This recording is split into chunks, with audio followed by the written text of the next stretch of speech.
The purpose of this video is to go over another form of cell transport. The cell transport is called osmosis, so hopefully this video will help for you to do the assignment. So let me read the definition for you. It says diffusion of water molecules across a selectively permeable membrane from an area of high concentration to an area of low concentration is osmosis. So what I'm going to go over is first, what does selectively permeable mean? So here I have an image of a cell membrane or phospholipid bilayer. Phospholipids are these round structures right here, and there's two layers. And what it means to be selectively permeable is that the cell is going to allow some things to go in and some things are not going to be allowed in.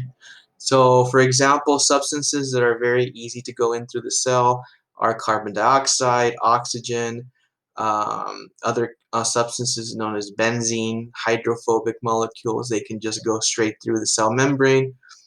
Small molecules can also go through the membrane, H2O, water, ethanol, which is alcohol, but large polar molecules like glucose and charged molecules, amino acids, can't go through directly the membrane. They have to go through protein channels.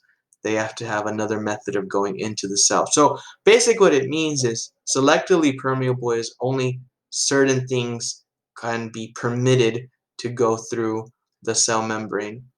And one of the substances that we'll be looking at that's very important for biology is understanding the diffusion of water, which is H2O. Why do we care about this? We care about this because osmosis is how plants get water into their structures. Xylem. Xylem is a plant tissue that is responsible for the transportation of water. The water needs the plant needs water to conduct photosynthesis and for growth. Also, cells need water in order to maintain their shape, their volume, and certain things can occur when the cell does not have enough water or has too much water. So that's what the lesson is going to be based on. Now, before we understand osmosis, we need to understand certain vocabulary terms, which I will go over right now. So what this is are these definitions, are these words I mean.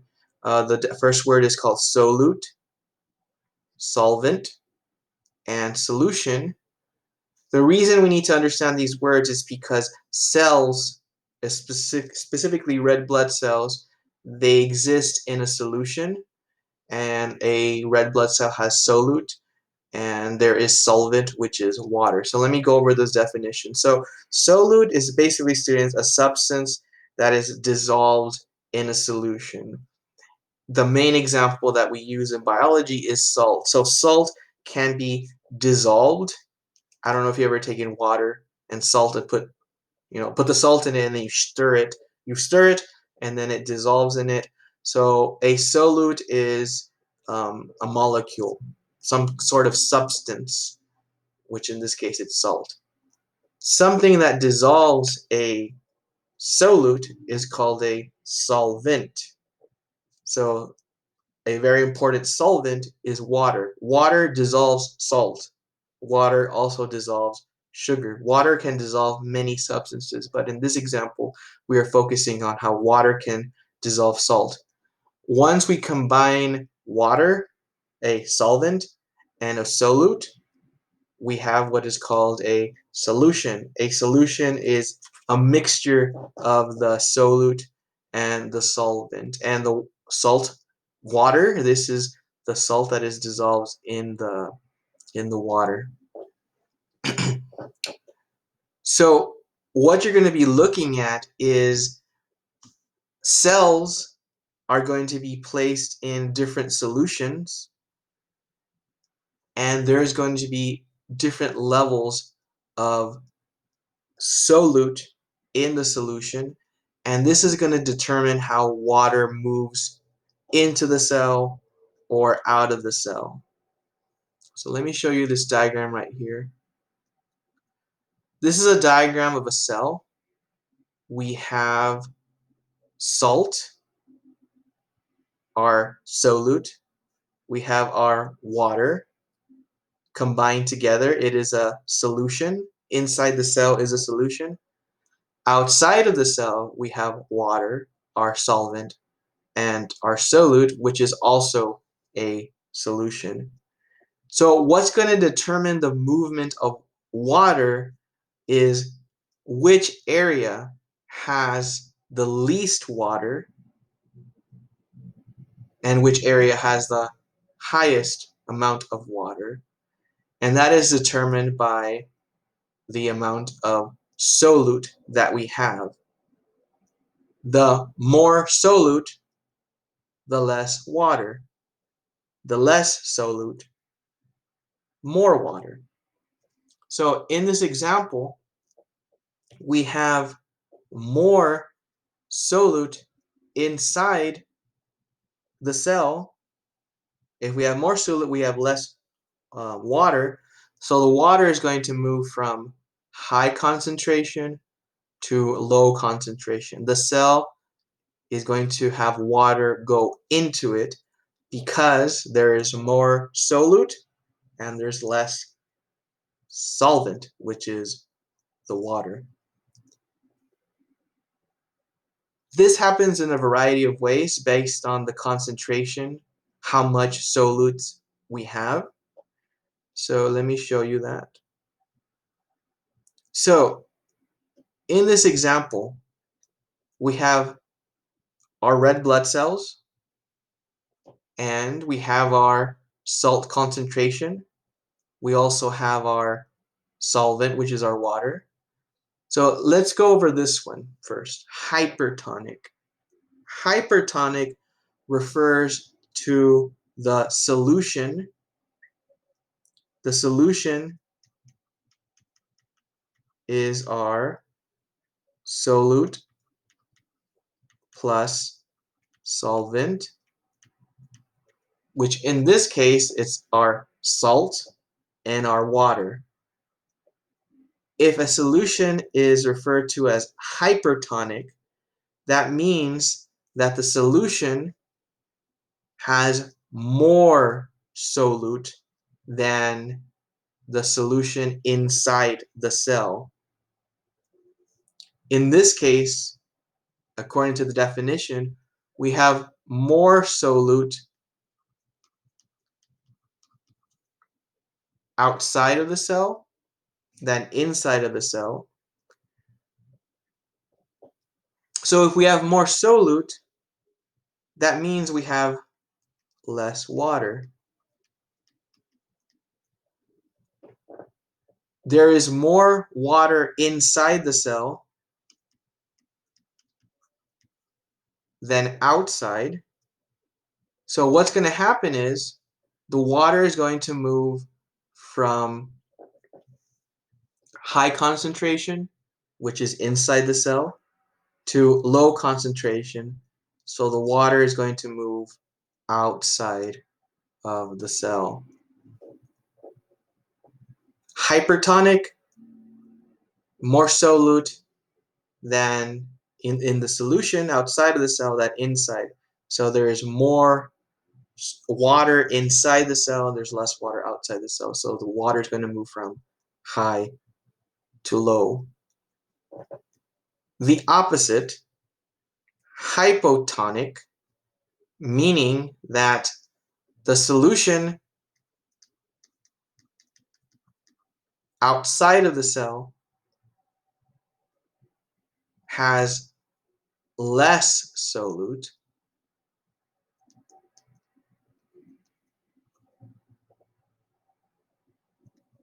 and more water. Inside the cell, we have more solute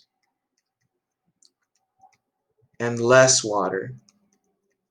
So osmosis is the diffusion of water from high to low.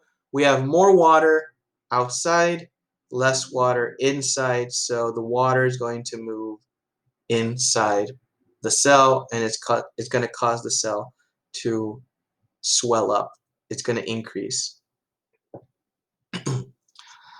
Isotonic is when we have equal or relatively equal solute and solvent outside of the cell and inside of the cell. So the water is going to go in and out, in and out, in and out, in and out constantly. And the cell is going to stay the same shape.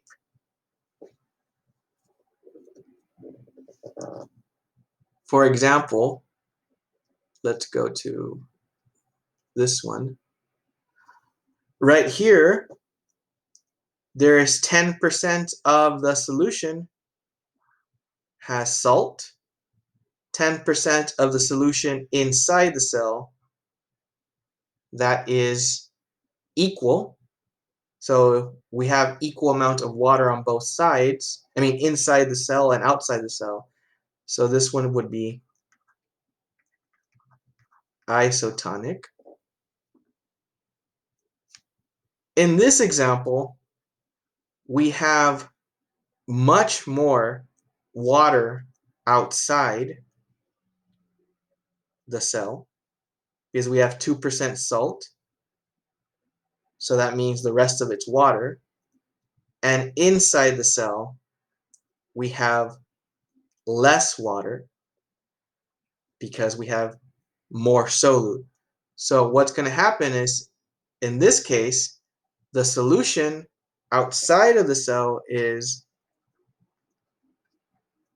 hypotonic. The cell is going to swell up because the water is going to move from high to low. So there's more water here, and then the water is going to go inside the cell. In this case, we have a bunch of solute outside of the cell, much more than inside of the cell. We would say that the cell is in a hypertonic solution. That's too thick.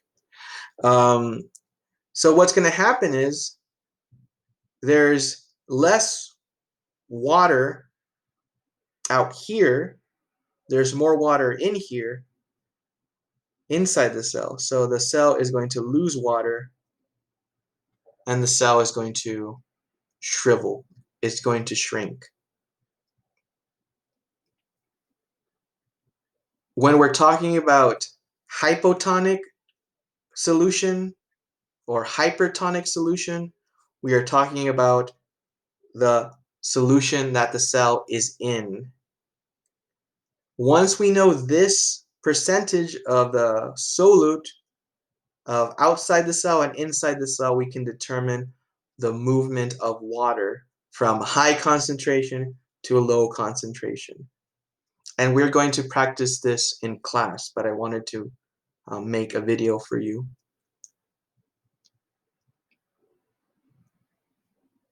So let's go back to this example. We have our solution.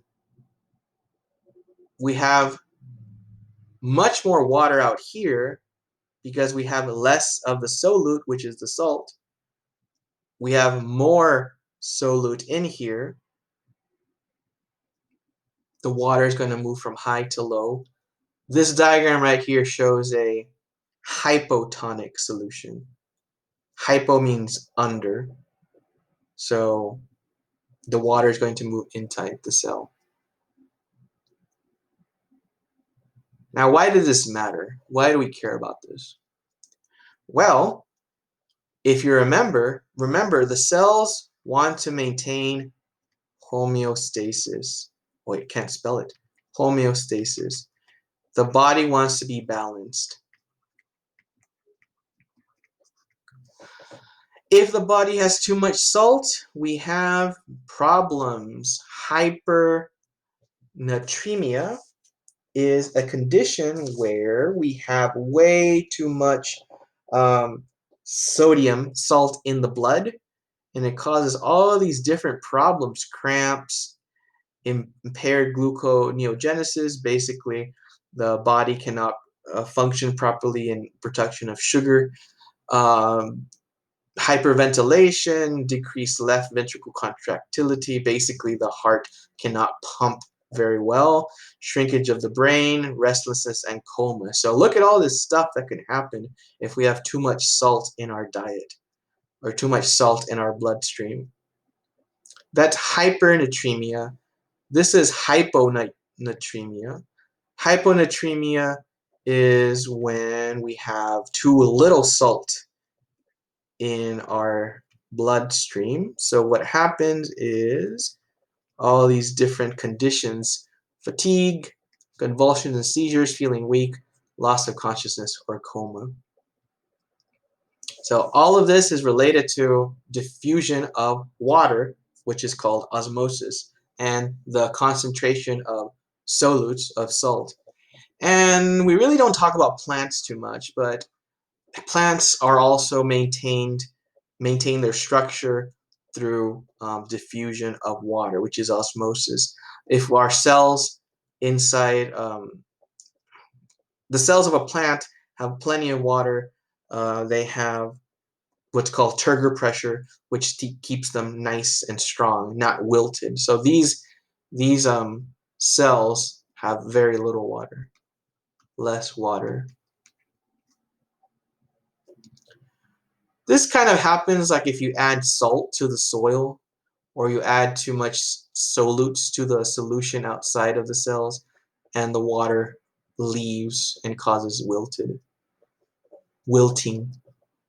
So that's what the lesson is, and hopefully we understand it because we'll go over it in class.